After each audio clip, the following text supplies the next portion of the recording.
Trailer launch all the best. Leela Mohan. ನಾ ಇದೆ ಎಚ್ಚರಿಕೆ.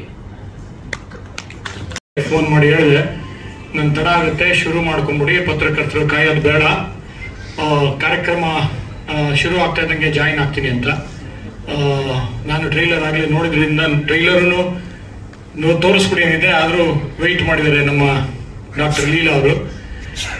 ಟೈಟಲ್ ಬಗ್ಗೆ ಸ್ಟ್ರೈಟ್ ಆಗಿ ಬರ್ತೀನಿ. ನಾಯಿದೆ ಎಚ್ಚರಿಕೆ. ನಾಯಿದೆ ಎಚ್ಚರಿಕೆಯ ಒಂದು ನಿರ್ದೇಶಕ ಕಲೇಗೌಡರು ಅಂತ. ಕಲೇಗೌಡರಲ್ಲಿ ಕಲೆ, ಅವ್ರ ಹೆಸರಲ್ಲೇ ಕಲೆ ಅಂತ ಇರೋದ್ರಿಂದ ಎಲ್ಲಿ ಡೈರೆಕ್ಟರ್ ಕಾಣ್ತಾ ಇಲ್ಲ ಇಲ್ಲಿ. ಎಸ್, ಅವರ ನಿರ್ದೇಶನ ಮತ್ತು ಈ ಒಂದು ಕಾರ್ಯಕ್ರಮದ ಕೇಂದ್ರ ಬಿಂದು ಡಾಕ್ಟರ್ ಲೀಲಾ ಮೋಹನ್. ಲೀಲಾ ಮೋಹನ್ ಅವರು ನನ್ನ ಫ್ಯಾಮಿಲಿ ಡಾಕ್ಟರ್.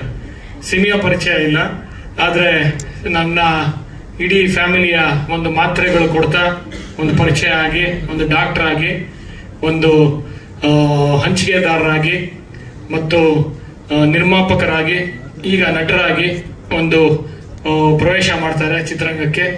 ಅವ್ರಿಗೆ ಒಳ್ಳೇದಾಗ್ಲಿ, ನಾವೆಲ್ಲ ಸೇರಿ ಅವ್ರಿಗೆ ಸಪೋರ್ಟ್ ಮಾಡೋಣ. ಯಾಕೆ ಅಂತಂದ್ರೆ ಹಲವಾರು ಹೊಸಬರು ಕನ್ನಡ ಚಿತ್ರರಂಗಕ್ಕೆ ಬರ್ತಾರೆ. ಕನ್ನಡ ಚಿತ್ರರಂಗಕ್ಕೆ ಬಂದಾಗ ಅವ್ರಿಗೆ ಅನುಭವ ಇರಲ್ಲ. ಇವ್ರಿಗೂ ಅಷ್ಟೇ ಸಿನಿಮಾ ರಂಗದ ಯಾವುದೇ ಒಂದು ಅನುಭವ ಇಲ್ಲ.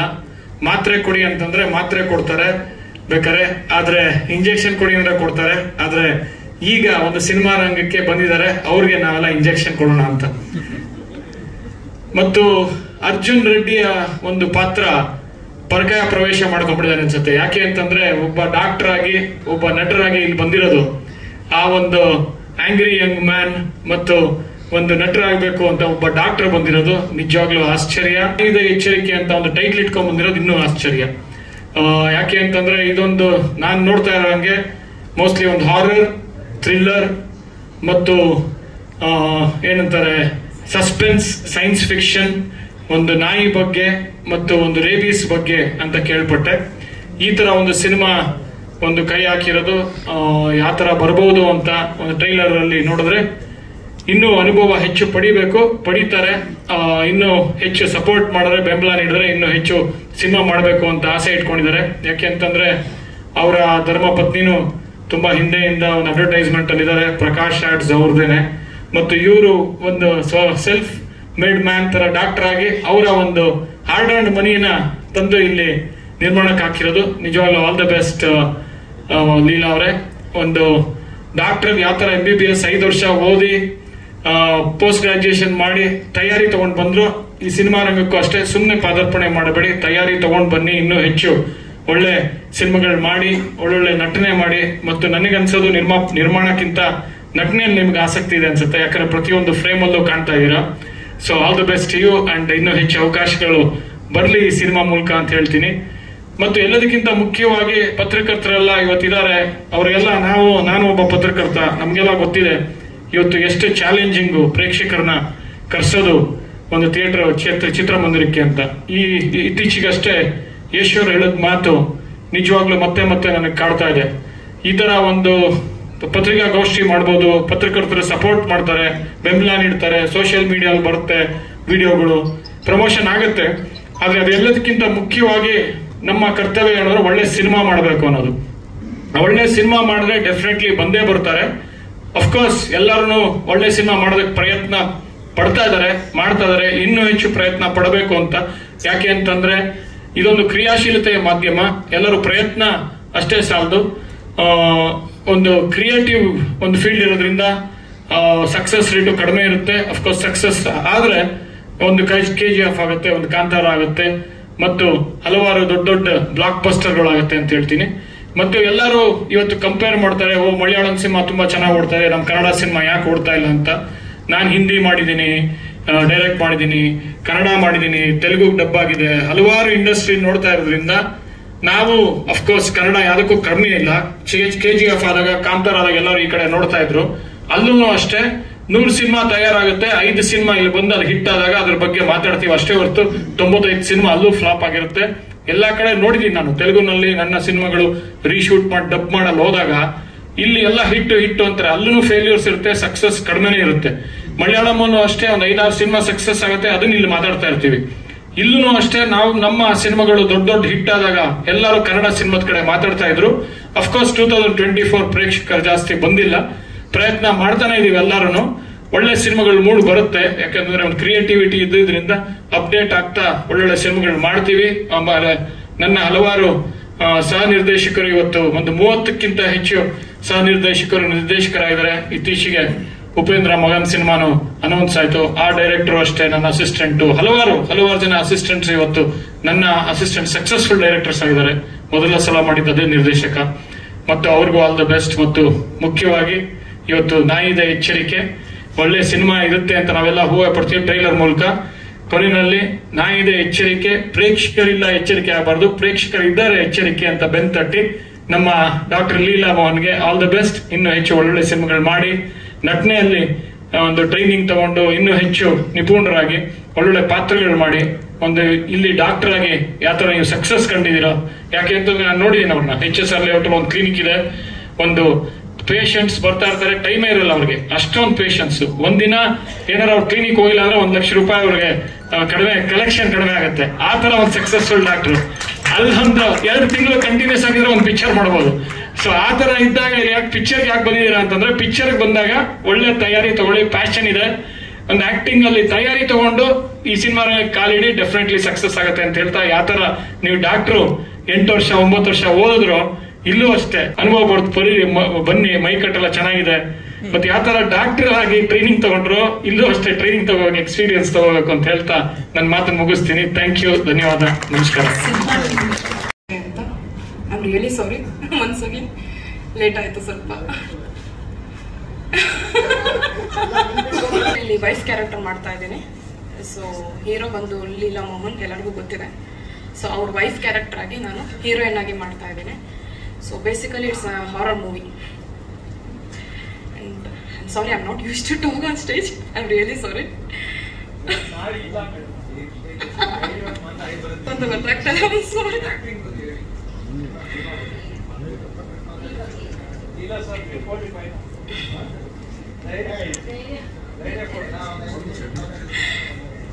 I'm sorry, thanks.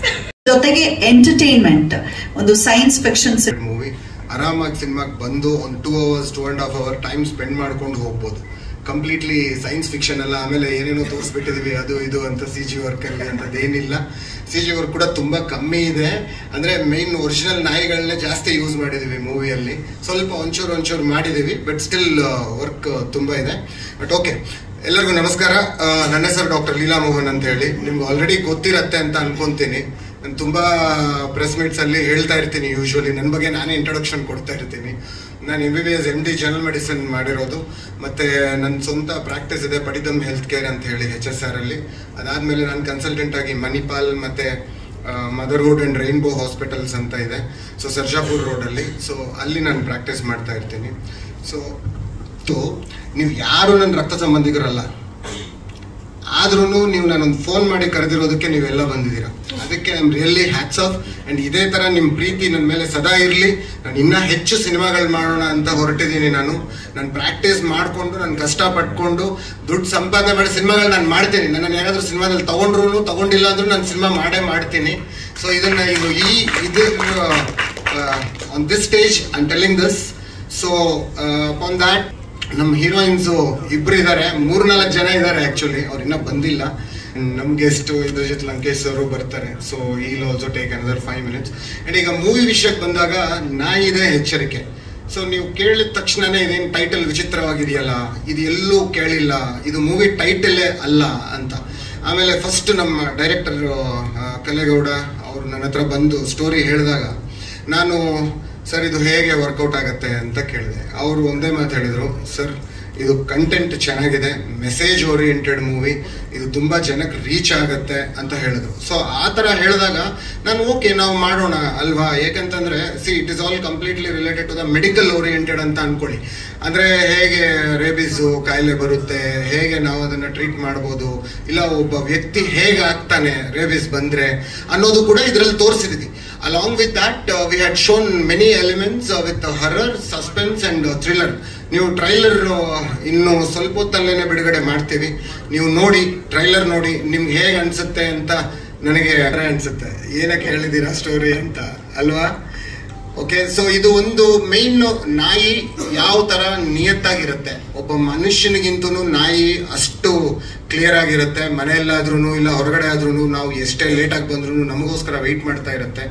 ಸೊ ನಾವು ಬಂದ ಮೇಲೆ ಅದು ಬೇರೆ ತರ ಪ್ರೀತಿನೇ ತೋರಿಸುತ್ತೆ. ಸೊ ನಾಯಿಗಳನ್ನ ಸಾಕ್ಬೇಕು. ನಾನು ಡೈಲಿ ನೋಡ್ತಾ ಇರ್ತೀನಿ ಆ ನ್ಯೂಸ್ ಚಾನೆಲ್ ಅಲ್ಲಿ ಈ ನ್ಯೂಸ್ ಚಾನೆಲ್ ಅಲ್ಲಿ ಪಕ್ಕದ ಮನೆಯವರು ಅವರು ಇವರು ನೈಬರ್ಹುಡ್ ಅಲ್ಲಿ ಗಲಾಟೆಗಳಾಗೋದು ಅದು ಇದು ಅಂತ ಹೇಳಿ. ಕರೆಕ್ಟ್, ನೋಡ್ಕೋಬೇಕು ನಾವು. C, it is not hour complete responsibility, at least responsibility ಅನ್ನೋದಕ್ಕಿಂತ ಹ್ಯುಮ್ಯಾನಿಟಿ ತುಂಬಾ ಇಂಪಾರ್ಟೆಂಟ್ ಅಲ್ವಾ. ಸೊ ನಾವು ನಾಯಿಗಳನ್ನ ಯಾವ ತರ ಪ್ರೀತಿ ಮಾಡ್ತೀವಿ. ನನಗೆ ಒಂದೇ ವಿಷಯ ಹೇಳ್ತೀನಿ ನಾನು, ಬೇರೆಯವರು ನೋಡಿದ ತಕ್ಷಣ ಕಚ್ತವೆ ಅದು ಇದು ಅಂತ ಹೇಳ್ತಾರೆ ಯೂಶಲಿ. ಬಟ್ ಆದ್ರೆ ನೀವು ಅದೇ ನಾಯಿನ ಪ್ರೀತಿಯಾಗಿ ನೋಡ್ಕೊಂಡ್ರೆ ನಿಮ್ಮನ್ನೇನು ಮಾಡಲ್ವೇ? ಯಾಕೆ? ಜನ ಹೇಳ್ತಾರೆ ಆ ನಾಯಿನ ಕಲ್ಲಲ್ಲಿ ಹೊಡೆದಿದ್ದಾರೆ, ಅದು ಮಾಡಿದ್ದಾರೆ ಇದು ಮಾಡಿದ್ದಾರೆ ಅಂತ. ದಿನಕ್ಕೆ ನನ್ನ ಪಕ್ಕದ ಮನೆಯವರು ಎದುರುಗಡೆ ಮನೆಯವರು ಅವರು ಇವರು ಅಂತ ಹೇಳಿ. ಅದು ಅಲ್ಲದೆ it is really big issue to tell you very frankly. But ಅದನ್ನ ನಾವು ಹೇಗೆ ಅಡ್ರೆಸ್ ಮಾಡಬೇಕು ಅನ್ನೋದು ನಾವು we have to think and do it definitely. And then movie ವಿಷಯಕ್ಕೆ ಬಂದ್ರೆ talk about okay. So editor Vijay ಅಂತ ಇದ್ದಾರೆ, ಅವ್ರ ಕಡೆಯಿಂದ ಪ್ರಸನ್ನ ಅಂತ ಬರ್ತಿದ್ದಾರೆ ಈಗ. So other than that director will give all the details to you. So movie ತುಂಬಾ ಚೆನ್ನಾಗಿ ಬಂದಿದೆ, ದಯವಿಟ್ಟು ನೋಡಿ, ಥಿಯೇಟರ್ ಅಲ್ಲಿ ನೋಡಿ, ಕನ್ನಡ ಸಿನಿಮಾ ಗೆಲ್ಲಿಸಿ. ಯಾಕಂತಂದ್ರೆ ಜನ ಹೇಳ್ತಾ ಇರ್ತಾರೆ ಮೂವೀಸ್ ಯಾರು ಬರ್ತಾ ಇಲ್ಲ ಥಿಯೇಟರ್ಸ್ಗೆ, ಇವಾಗೆಲ್ಲ OTT ಅಲ್ಲಿ ರಿಲೀಸ್ ಆಗುತ್ತೆ ಹಾಗೆ ಹೀಗೆ ಅಂತ. ಎಷ್ಟು ಸಿನಿಮಾಗಳು ರಿಲೀಸ್ ಆಗ್ತವೆ, ಎಷ್ಟು ಜನ ನೋಡ್ತಿದ್ದಾರೆ. ಥಿಯೇಟರ್ ಇಸ್ ಆಲ್ವೇಸ್ ಥಿಯೇಟರ್ ಅಲ್ವಾ. ಯಾಕಂತಂದ್ರೆ ಥಿಯೇಟ್ರಿಕಲ್ ಎಕ್ಸ್ಪೀರಿಯನ್ಸೇ ಬೇರೆ ತರ ಇರುತ್ತೆ. ಸೌಂಡ್ ಸಿಸ್ಟಮ್ ಆಗಿರ್ಬೋದು, ಪ್ರತಿಯೊಂದೂ. ಮೇನ್ ಪ್ರಾಬ್ಲಮ್ ಏನಾಗಿದೆ ಅಂದ್ರೆ ಮೊಬೈಲ್ ಇಂದ ಪ್ರಾಬ್ಲಮ್ ಆಗಿದೆ ಅಷ್ಟೇ. ಸೊ ಮೊಬೈಲ್ ನಾವು ಯಾವ ತರ ಯೂಸ್ ಮಾಡಬೇಕೋ ಆ ತರ ಯೂಸ್ ಮಾಡಬೇಕಾಗಿತ್ತು, ಬಟ್ ನಾವು ಆ ತರ ಯೂಸ್ ಮಾಡ್ತಿಲ್ಲ ಅಷ್ಟೇ. ಓವರ್ ಆಗಿ ಯೂಸ್ ಮಾಡ್ತಾ ಇದೀವಿ, ಅಡಿಕ್ಟ್ ಆಗ್ತಾ ಇದೀವಿ ಮೊಬೈಲ್ಗೆ. So we should not do this. Definitely we should change certain things ಅಂತ ಹೇಳ್ತೀನಿ. ಸರ್, ಇದರಲ್ಲಿ ಮೇನ್ ಲೀಡ್ ನಾನೇ ಮಾಡಿದ್ದು. ಇದರಲ್ಲಿ ಹೇಗೆ ಅಂತಂದ್ರೆ ಲೈಕ್ ರೇಬಿಸ್ ಯೂಶಲಿ ಹೇಗೆ ಅಟ್ಯಾಕ್ ಆಗುತ್ತೆ, ಸೊ ಅಟ್ಯಾಕ್ ಆಗಿರೋರ್ನ ಹೇಗೆ ನಾನು ಕಾಪಾಡ್ಕೊಂತೀನಿ ಅನ್ನೋದೇ ಒಂದು ಮೂವಿ ಎಲಿಮೆಂಟ್ ಸರ್. ಹೌದು, 100%. ಅದರಲ್ಲೂ ಡಾಕ್ಟರೇ, ಅದರಲ್ಲೂ ನನ್ನ ಹೆಸರು ಲೀಲಾ ಅಂತಾನೆ. It is like this, actor come doctor. ಸಾಂಗ್ಗಳು 4 ಇದಾವೆ sir total. 1-2 English with Kannada ಇದೆ, 2 ಕಂಪ್ಲೀಟ್ ಸಂಪೂರ್ಣ ಕನ್ನಡ ಇದೆ.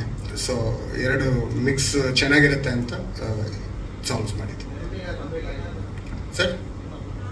ಶೂಟಿಂಗ್ ಎಲ್ಲ ಕಂಪ್ಲೀಟ್ ಆಗಿದೆ ಸರ್, ಸೆನ್ಸರ್ ಕೂಡ ಆಗೋಗಿದೆ ಆಲ್ಮೋಸ್ಟ್. ರಿಲೀಸ್ ಮೋಸ್ಟ್ಲಿ ಇನ್ನೊಂದು 1 ಮಂತ್ ಅಲ್ಲಿ ರಿಲೀಸ್ ಮಾಡೋಣ ಅಂತ ಅನ್ಕೊಂತಾ ಇದ್ದೀವಿ. So it may take lesser time, ಅವ್ರ ಇನ್ನೂ ಸ್ವಲ್ಪ ಆಗ್ಬೋದು ಸರ್. ರೇಬೀಸ್ ಬಗ್ಗೆ ಅಂದ್ರೆ ನಾವು ಓದುವಾಗ್ಲೇನೆ ಆಲ್ಮೋಸ್ಟ್ ಒಂದು 20 to 30 pages ಇರುತ್ತೆ ಸರ್ ರೇಬೀಸ್. ಸರ್ ಆತರ ನಾನೇನು ರಿಸರ್ಚ್ ಮಾಡಿಲ್ಲ, but I keep seeing every day news paper. ನಾನು ಇವಾಗ ಪ್ರತಿದಿನಾನು, ಇವಾಗ 2 ದಿನಕ್ಕೆ ಒಂದ್ಸತೆ ನೀವು ನ್ಯೂಸ್ ಪೇಪರ್ ಓದಿದ್ರೆ, Times of India, anything what ever it is, ನೀವು ಯಾವುದೇ ನ್ಯೂಸ್ ಪೇಪರ್ ಓದಿ, will be seeing about this ನಾಯಿಯಿಂದ 2 ಜನ ಸತ್ತೋಗಿದ್ದಾರೆ, ಇಲ್ಲ ಅದು ಕಚ್ಚಿದೆ, ರೇಬೀಸ್ ಬಂದಿದೆ. ಮೊನ್ನೆನೇ ಯಾವುದೋ ನ್ಯೂಸ್ ನೋಡ್ತಿದ್ದೆ, ಅವ್ರ ಓನರ್ನೇ ನಾಯಿ ಸಾಯಿಸ್ಬಿಟ್ಟಿದೆಯಂತೆ. So like that there are many news. So because of these all things I felt why don't we do movie on this topic ಅಂತ ಹೇಳಿ ನಾವು ಅವತ್ತು ಡಿಸ್ಕಸ್ ಮಾಡಿಕೊಂಡು, so then we started this project and then it is on the stage. ನಾವು solution ಕೊಟ್ಟಿದ್ದೀವಿ, ಮೂವಿಯಲ್ಲಿ ಗೊತ್ತಾಗತ್ತೆ solution ಕೊಟ್ಟಿದ್ದೀವಿ ಇಲ್ಲ ಅಂತ. ಏನಾದ್ರೂ ಕೇಳೋದು ಸಬ್ಜೆಕ್ಟ್ ಅಲ್ಲಿ ಕತೆ ಅಂತ ಯಾವುದೇ ಕಾರಣಕ್ಕೂ ಹೇಳಕ್ಕಾಗಲ್ಲ. ಸೊ ಅದನ್ನ ನೀವು ಟ್ರೈಲರ್ ನೋಡಿ ನೀವೇ ತಿಳ್ಕೊಬೇಕಾಗತ್ತೆ ಏನಿದೆ ಅಂತ ಅಂದ್ಬಿಟ್ಟು. ಸೊ ಅಷ್ಟು ಹೇಳಕ್ ಇಷ್ಟಪಡ್ತೀನಿ. ಟೈಟಲ್ಗೂ ನಮಗೂ ಸಂಬಂಧ, ಟೈಟಲ್ಗೂ ಸಿನಿಮಾಗೂ ಏನ್ ಸಂಬಂಧ ಅಂತಾರ. ಸೊ ಸಬ್ಜೆಕ್ಟ್ ಅಲ್ಲಿ ಬಂದ್ಬಿಟ್ಟು ಒಂದು ಡಾಗ್ ಕಂಟೆಂಟ್ ಆಗಿರೋದ್ರಿಂದ ಒಂದು ನಾಯಿ, ಇವಾಗ ನಾವೇನಂತೀವಿ, ನಾಯಿನ ಮನೇಲಿ ಪ್ರತಿಯೊಬ್ರು ನಾಯಿ ಸಾಕ್ತಾರೆ. ಸೊ ಯಾಕೆ ಅಲ್ಲೊಂದು ಅವೇರ್ನೆಸ್ ಕ್ರಿಯೇಟ್ ಮಾಡ್ತೀವಿ. ಈ ಸಬ್ಜೆಕ್ಟ್ ಅದನ್ನು ಹೇಳಿದೀವಿ ನಾವು. ಸೊ ಮನೇಲಿ ಪ್ರತಿಯೊಬ್ರು ನಾಯಿ ಸಾಕೋರು ಕೂಡ ಸೊ ಅದನ್ನ ಕಂಪಲ್ಸರಿ ಫಾಲೋ ಅಪ್ ಮಾಡ್ಲೇಬೇಕು. ಒಂದು ನಾಯಿಗೆ ಒಂದು ರೇಬಿಸ್ ಬಂದ್ರೆ ಏನಾಗುತ್ತೆ, ಅದರಿಂದ ಏನು ಪ್ರಾಬ್ಲಮ್ ಕ್ರಿಯೇಟ್ ಆಗ್ತವೆ, ಸೊ ಏನೇನೆಲ್ಲ ಸಮಸ್ಯೆ ಕ್ರಿಯೇಟ್ ಆಗಿದೆ, ಎಚ್ಚರಿಕೆ ಅಂತ ಟೈಟ್ಲ್ ನಾವು ಇಟ್ಟಿದ್ದೀವಿ ಸರ್. ಸೊ ಆತ್ಮಗಳು ಅದೇ ಟ್ವಿಸ್ಟ್ ಸರ್. ನಾಯಿ ಯಾವತ್ತಿದ್ರು ಲಾಯಲಿಟಿ. ಲಾಯಲಿಟಿ ಅಂತ ಹೇಳ್ತೀವಲ್ವಾ, ಲಾಯಲಿಟಿ ಅಂದ್ರೆ ಏನ್ ಹೇಳಿ? RCB ಲಾಯಲ್ಟಿ ಅಂದ್ರೆ RCB. Yes of course. Loyalty ನಿಯತ್ತು ಅಂದ್ರೆ ನಾಯಿಗೆ ನಿಯತ್ತು ಜಾಸ್ತಿ. ನಾಯಿ ಸತ್ರು ಕೂಡ ನಿಯತ್ತಾಗಿರುತ್ತೆ ಅನ್ನೋದೇ ಇದ್ರ ಕಾನ್ಸೆಪ್ಟ್ ಮೇಡಮ್. ಅಷ್ಟೇ, ನಾಯಿ ಸತ್ರು ಕೂಡ ನಿಯತ್ತಾಗಿರುತ್ತೆ. ಅದು ಮನುಷ್ಯರಿಗೆ ನಿಯತ್ತಿರಲ್ಲ, ನಾಯಿ ನಿಯತ್ತಿದೆ ಅನ್ನೋದ್ರೆ ಈ ಸಬ್ಜೆಕ್ಟ್ ತೋರಿಸಿದೀನಿ ನಾನು. ಆ ಸತ್ರು ಕೂಡ ನಿಯತ್ತಾಗಿರುತ್ತೆ, ಮನುಷ್ಯ ಸತ್ರು ಕೂಡ ನಿಯತ್ತಾಗಿರಲ್ಲ, ಅವನು ಸ್ವಾರ್ಥಿ. ಸೊ ಬಟ್ ಇಲ್ಲಿ ಹೌದು ಅದು ತೋರಿಸಿದೀನಿ ಸಬ್ಜೆಕ್ಟ್ ಅಲ್ಲಿ. ಸರ್ ಪುನರ್ಜನ್ಮ ಇದೆ? ಮನುಷ್ಯನಿಗೆ ಜನ್ಮ ಇಲ್ಲ ಸರ್, ನಾನು ಒಬ್ಬನಾಗಿ ಹೇಳ್ತೀನಿ, ಚಾಲೆಂಜ್ ಮಾಡ್ತೀನಿ. ಮನುಷ್ಯನಿಗೆ ಜನ್ಮ ಇಲ್ಲ, ಒಂದೇ ಜನ್ಮ ಇರೋದು. ಆಯ್ತಾ? ನಾವು ಅನ್ಕೊಂತೀವಿ, ನಾವು ಕ್ರಿಯೇಟ್ ಮಾಡ್ಕೊಂಡಿದೀವಿ ಜನ್ಮಗಳಿದಾವೆ ಅಂತ. ಜನ್ಮಗಳೇ ಇಲ್ಲ, 7 ಜನ್ಮ ಅಷ್ಟೇ. 7 ಜನ್ಮ ಅಂತ ನಾವ್ ಏನ್ ಹೇಳ್ತೀವಲ್ಲ, ಯಾವ ಜನ್ಮನೂ ಇಲ್ಲ, ಒಂದೇ ಜನ್ಮ. ಹುಟ್ಟೋದು ಒಂದೇ ಜನ್ಮ, ಸಾಯೋದು ಒಂದೇ ಜನ್ಮ, ಎಲ್ರಿಗೂ ಒಂದೇ ಜನ್ಮ ಇರೋದು. ಸೊ ಇದ್ರಲ್ಲಿ ನಾಯಿ ಅಂತ ನಾವೇನಂತೀವಿ, ನಮ್ಗೆ ಲಾಯಲಿಟಿ ಇಲ್ಲ, ಅದಕ್ಕೆ ಲಾಯಲಿಟಿ ಅನ್ನೋದನ್ನ ನಾವು ತೋರಿಸಿದ್ವಿ ಸಬ್ಜೆಕ್ಟ್ ಅಲ್ಲಿ. ಸರ್ ಅದು ಆಗುತ್ತೆ ಸರ್, ಯಾಕೆಂದ್ರೆ ನೀವ್ ಹೆಂಗೆ ಯಾವ್ದ್ರಲ್ಲಿ ಪುರಾಣದ ಉಲ್ಲೇಖ ಅಲ್ಲ ಸರ್, ಇದು ನಾವೇನು ಹೇಳ್ತಾ ಇರೋದು ಸಿನಿಮಾ. ಆಯ್ತಾ? ಒಂದು ಇವಾಗ ನಾನೊಬ್ಬ ಡೈರೆಕ್ಟರ್, ಕಾಲ್ಪನಿಕ ಅಷ್ಟೇ, ನೀವು ಊಹೆ ಮಾಡ್ಕೋಬೇಕಷ್ಟೇ ಅದನ್ನು ಹೇಳೋದು. ಸೊ ಆತರ ಮಾಡಿದ್ವಿ ಸರ್. ನನ್ನ ಬಗ್ಗೆ ನಂದು ಇದು 2ನೇ ಸಿನಿಮಾ. ಫಸ್ಟ್ ಸಿನಿಮಾ ಒಂದು ತನಿಖೆ ಅಂತ ಒಂದು ಸಿನಿಮಾ ಮಾಡಿದೆ, 2020 ಅಲ್ಲಿ ರಿಲೀಸ್ ಆಗಿದ್ದು ಸಿನಿಮಾ, 2020ರಲ್ಲಿ. ಸೊ ಕೋವಿಡ್ ಟೈಮಲ್ಲಿ ರಿಲೀಸ್ ಆಗಿ ಒಂದು ಲೆಕ್ಕಾಚಾರ ಆಯ್ತು. ಸೊ ಹಾಗಾಗಿ ಇದು 2ನೇ ಸಿನಿಮಾ, ನಾಯಿದೆ ಎಚ್ಚರಿಕೆ. ತುಂಬಾ ಇಷ್ಟಪಟ್ಟು ಪ್ರೀತಿಯಿಂದ ಮಾಡಿದ್ವಿ. ಸೊ ಚೆನ್ನಾಗಿ ಬಂದಿದೆ ಸರ್. ಇದೆ ಸರ್, ಇದು 2022 ಆ ಟೈಮಲ್ಲಿ ಮಾಡಿದ್ವಿ. ತುಂಬಾ ಒಂದು 20 ನಾಯಿಗಳನ್ನ ತಂದು ಮುಹೂರ್ತ ಮಾಡಿ ಅನ್ನಪೂರ್ಣೇಶ್ವರಿ ದೇವಸ್ಥಾನದಲ್ಲಿ ತುಂಬಾ ಗ್ರ್ಯಾಂಡ್ ಆಗಿ ಮಾಡಿದ್ವಿ.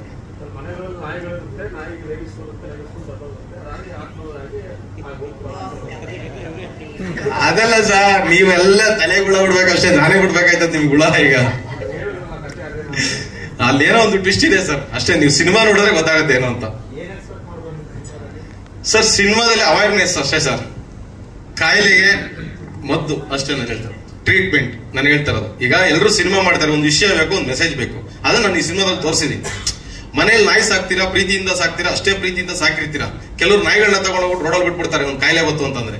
ಎಷ್ಟೋ ಪ್ರೀತಿಯಿಂದ 50,000 ರೂಪಾಯಿ ಕೊಟ್ಟು ನಾಯಿ ತತ್ತಾರೆ, 40,000 ರೂಪಾಯಿ ಕೊಟ್ಟು ನಾಯಿ ತತ್ತಾರೆ, ತಗೊಂಡ್ಬಿಟ್ಟು ಅದನ್ನ ಸಾಕಾಗಲ್ಲ ಅಂತ ಒಂದು ಕಾಯಿಲೆ ಬಂತು ಅಂದ್ರೆ ತಗೊಂಡೋಗಿ ರೋಡ್ ಬಿಡ್ತಾರೆ. ಅದಕ್ಕೊಂದು ರೇಬಿಸ್ ಇರುತ್ತೆ, ಏನೋ ಒಂದು ಅಟ್ಯಾಕ್ ಆಗಿರುತ್ತೆ, ಏನೋ ಕಾಯಿಲೆ ಆಗಿರುತ್ತೆ, ಅದು ಮನುಷ್ಯನ್ಗೆ ಅಟ್ಯಾಕ್ ಆಗುತ್ತೆ, ಮನುಷ್ಯನ್ ಪ್ರಾಬ್ಲಮ್ ಆಗುತ್ತೆ ಅನ್ನೋದನ್ನ ನಾನು ಈ ಸಿನಿಮಾದಲ್ಲಿ ತೋರಿಸಿದೀನಿ ಸರ್. ಇದೊಂದು ಸೈನ್ಸ್ ನನಗೆ ಹೇಳಕ್ ಬರಲ್ಲ, ಅದು ಸೈನ್ಸ್ ಫಿಕ್ಷನ್. ಅವ್ರು ಹೇಳಿದ್ದು ಇದೊಂದು ಯೂಸ್ ಮಾಡಿದ್ದಾರೆ. ಸಿನಿಮಾದ ಹೀರೋ ಡಾಕ್ಟರ್ ಆಗಿರೋದ್ರಿಂದ ಅವರು 15 ವರ್ಷದ ಇದಕ್ಕೆ ಅವರೇ ಉತ್ತರ ಕೊಡ್ತಾರೆ, ನಾನು ಕೊಡಲ್ಲ. ನಾನು ಕತೆ ಮಾಡಿದ್ರೆ ಕತೆಗೆ ಸಂಪೂರ್ಣವಾಗಿ ಆಳವಾಗಿ ಸಪೋರ್ಟ್ ಮಾಡಿ, ಅವ್ರು ಈ ತರ ಮಾಡೋಣ ಕೊಟ್ರೆ ಆ ತರ ಮಾಡೋಣ ಅಂತ ಹೇಳಿ ಒಂದಷ್ಟು ಐಡಿಯಾ ಕೊಟ್ಟು ಅವ್ರು ಡಾಕ್ಟರ್ ಆಗಿರೋದ್ರಿಂದ. ಸೊ ನನ್ಗೆ ಈ ತರ ಸಿನಿಮಾ ಎಲ್ಲ ಆದ್ಮೇಲೆ ಹೀಗೆ ಹೇಳ್ತಿದ್ದಾರೆ, ಯಾಕೆ ಜೂಲಿ ಅಂತ ಹೆಸರಿಟ್ಟಿದ್ದೀನಿ ಅಂತ. ಒಂದು ಅದ್ಭುತವಾದ ಒಂದು ಪಾತ್ರ ಕೊಟ್ಟಿದ್ದಾರೆ director. Thank you so much ಹೇಳಕ್ ಇಷ್ಟಪಡ್ತೀನಿ ಡೈರೆಕ್ಟರ್ಗೆ. ಸೊ ಈ ಸಿನಿಮಾ ಬಂದು ಕಂಪ್ಲೀಟ್ ಒಂದು ನಾಯಿ ಬಗ್ಗೆ ಸಿನಿಮಾ. ಸೊ ಸಿನಿಮಾ ಹೇಗಿದೆ ಅಂತ ಎಲ್ಲರೂ ನೋಡಿ ನಮ್ಮ ಸಿನಿಮಾಗೆ ಸಪೋರ್ಟ್ ಮಾಡಿ. Thank you so much. ಅದೇ ಜೂಲಿ ಅನ್ನೋ ಪಾತ್ರ ಮಾಡಿದ್ದು ನಾನು. ಇದರಲ್ಲಿ ಸಿನಿಮಾಗೋಸ್ಕರ ಟ್ರೈ ಮಾಡ್ತಾ ಇರ್ತೀನಿ, ಒಂದು ರೀಲ್ಸ್ ಮಾಡೋ ಅಂತ ಹುಡುಗಿ, ಯಾವಾಗ್ಲೂ ಲೈವ್ ಹೋಗೋದು, ಟಿಕ್ ಟಾಕ್ ಮಾಡೋದು. ಸೊ ಸಿನಿಮಾ ಅಂದ್ರೆ ಹುಚ್ಚು ನನಗೆ, ಸಿನಿಮಾದೊಳಗಡೆ ಸಿನಿಮಾಗೆ ಹುಚ್ಚು, ಆ ತರ ಒಂದು ಕ್ಯಾರೆಕ್ಟರ್ ಕೊಟ್ಟಿದ್ದಾರೆ. ರಿಯಲ್ ಲೈಫ್ ಅಲ್ಲಿ ಅದೇ.